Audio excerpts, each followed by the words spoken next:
মানে এখন নামটাতে সুন্দর, ফ্রেন্ডস ক্লাব, দোস্ত ক্লাব।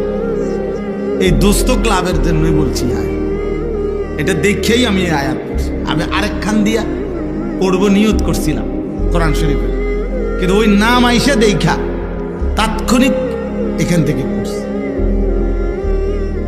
ফ্রেন্ডসের জন্য।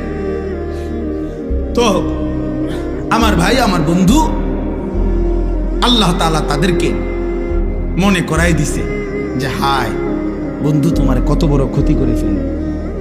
আয় হায়, আয় হায় দোস্ত। সে হয়তো বলছিল, দোস্ত হুজুরের কথাগুলো ভাল লাগছে রে, নারী নামাজ পড়বো রে। আরে দূর বেটা, বেটা দাঁত ফালাই তুমি বেটা, পাগল থাকার বেটা।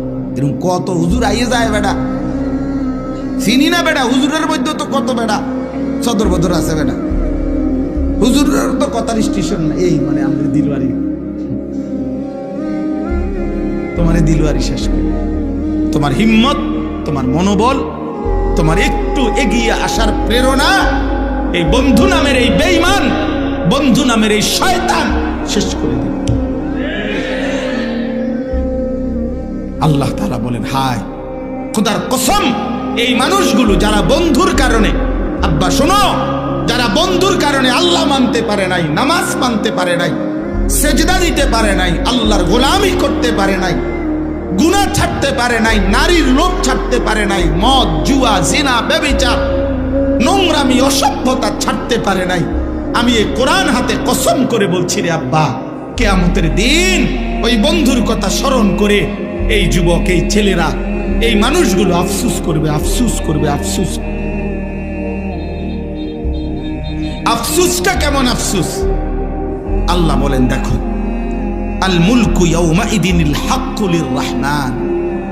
আল্লাহ তাআলা বলে, বান্দা শোনো, ক্ষণিকের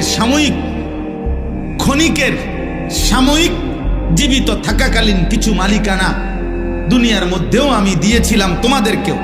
তোমারে বলছি তুমি এই 10 শতকের মালিক, তোমারে কইছি তুমি এই 30 শতকের মালিক, তোমারে বলছি তুমি এই গাড়িটার মালিক, তোমারে বলছি তুমি এই গাড়িটার মালিক, বাড়ির মালিক। আচ্ছা এডিরে তুমি মালিক কইছো নিজেরে, আমি আল্লাহ কিছু কই নাই। আচ্ছা ঠিক আছে, যে আর যে কয়দিন সুবিধা, এ কয়দিন মালিক বনো, মালিক হইতে থাকো।